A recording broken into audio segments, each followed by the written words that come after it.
2024కు గాను కెమిస్ట్రీలో నోబెల్ ప్రైజ్ని ప్రకటించడం జరిగింది. ఇందులో ఒక హాఫ్ ప్రైజ్ని వచ్చేసరికి డేవిడ్ బేకర్కి, ఇంకొక హాఫ్ ప్రైజ్ని డామిస్ హసాబిస్ అలాగే జాన్ జంపర్ వీళ్ళిద్దరికీ కూడా ప్రకటించడం జరిగింది. మరి అందులో డేవిడ్ బేకర్కి వచ్చేసరికి కంప్యూటేషనల్ ప్రోటీన్ డిజైన్ని తయారు చేసినందుకు గాను, అలాగే డెమిస్ హసాబిస్ మరియు జాన్ జంపర్కి ప్రోటీన్ స్ట్రక్చర్ని ప్రెడిక్ట్ చేసినందుకు గాను నోబెల్ బహుమతి లభించింది. చూడండి, ఈ ప్రైజ్ షేర్లో హాఫ్ వచ్చేసరికి డేవిడ్ బేకర్కు ఉంటే ఇంకొక హాఫ్ వచ్చేసరికి వీళ్ళిద్దరి మధ్య షేర్ చేయటం జరిగింది. అయితే ఇందులో డేవిడ్ బేకర్ చేసినటువంటి ఈ ఎక్స్ట్రాడినరీ ఫీట్ ఏదైతే ఉందో దాని ద్వారా ఎంటైర్లీ న్యూ ప్రోటీన్స్ని కనుక్కున్నారనమాట. ఈ న్యూ ప్రోటీన్స్ని కనుక్కోవటం వల్ల ఏమవుతుంది, మనకి ఈ కొత్త ప్రోటీన్స్ని వివిధ రంగాల్లో వాడుకోవచ్చు. ఫర్ ఎగ్జాంపుల్ ఫార్మాస్యూటికల్స్కి సంబంధించి వాడుకోవచ్చు, వ్యాక్సిన్స్లో వాడుకోవచ్చు, అట్లానే నానో మెటీరియల్స్ని తయారు చేయడానికి వాడుకోవచ్చు, సెన్సార్స్కి వాడుకోవచ్చు. సో ఇలా వివిధ రంగాల్లో దీని అప్లికేషన్స్కి, రేంజ్ ఆఫ్ అప్లికేషన్స్కి ఈ ఇన్నోవేటివ్ ప్రోటీన్స్ అన్నటువంటి ఉపయోగపడతాయి. రెండవది వచ్చేసరికి ఇటు హసాబిస్ కావచ్చు అలాగే జంపర్ కావచ్చు, వీళ్ళిద్దరూ ఏదైతే ఏఐ బేస్డ్ బ్రేక్ త్రూని తీసుకురావటం జరిగింది. సో వాళ్ళు ఏం చేశారు అంటే AlphaFold 2 అన్నటువంటి దాన్ని ఇంట్రడ్యూస్ చేశారనమాట.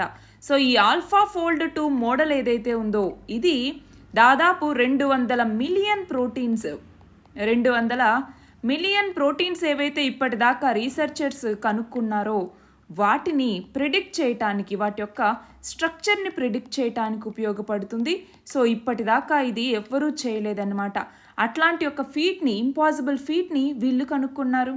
సో ఇప్పుడు ఈ AlphaFold 2 అన్నటువంటి తీసుకొచ్చారు. ఓకే, దీన్ని దేనికోసం ఉపయోగిస్తారు అంటే మనకి యాంటీబయాటిక్ రెసిస్టెన్స్ అన్నటువంటిది ఉంటుంది కదా, యాంటీ మైక్రోబియల్ రెసిస్టెన్స్ అనేసి, అలాగే యాంటీబయాటిక్ రెసిస్టెన్స్ అనేసి మనం మాట్లాడుతూ ఉంటామా. సో యాంటీబయాటిక్ రెసిస్టెన్స్ కావచ్చు, ప్లాస్టిక్ డిగ్రేడేషన్ కావచ్చు. సో వీటిలో ఉండేటటువంటి ఇష్యూస్ ఏవైతే ఉన్నాయో వాటిని అడ్రస్ చేయటానికి సైంటిస్టులు ఎంతోమంది గ్లోబల్గా వీటిని ఉపయోగించుకోవచ్చు. మనము ఇక్కడ ఒకటి గమనించాలి, మన లైఫ్ అన్నటువంటిది ప్రోటీన్స్ లేకపోతే లేవు. అలాంటప్పుడు ఆ ప్రోటీన్ స్ట్రక్చర్ని ప్రిడిక్ట్ చేయటం ద్వారా, మన యొక్క ఓన్ ప్రోటీన్స్ని మనమే డిజైన్ చేసుకోవటం ద్వారా మన మానవ జాతికి ఒక పెద్ద బెనిఫిట్ని చేకూర్చినట్టు అవుతుంది. అందుకని చెప్పేసి వీళ్ళ ముగ్గురికి కలిపి ఈసారి నోబెల్ బహుమతిని అందించారు. మరి ఈ నోబెల్ బహుమతిని డిసెంబర్ 10వ తేదీన అంటే ఆల్ఫ్రెడ్ నోబెల్ యొక్క వర్ధంతి రోజున వీళ్ళకి ప్రదానం చేస్తారు. సో ఈ ప్రైజ్ని అనౌన్స్ చేసింది ఎవరు? రాయల్ స్వీడిష్ అకాడమీ అన్నటువంటిది దీన్ని అనౌన్స్ చేయటం జరిగింది. మరి ఆర్టిఫిషియల్ ఇంటెలిజెన్స్ని ఉపయోగించి ప్రోటీన్ స్ట్రక్చర్స్ని ఇక్కడ తయారు చేశారు. మన 50 సంవత్సరాల డ్రీమ్ ఇది. ఏంటది? అమెనో యాసిడ్స్ నుంచి ప్రోటీన్స్ యొక్క స్ట్రక్చర్ని డిరైవ్ చేయటం. ఇక్కడ ప్రోటీన్ యొక్క స్ట్రక్చర్ని డిరైవ్ చేయడమే కాదు, కొత్త ప్రోటీన్స్ని తయారు చేశారు కూడా.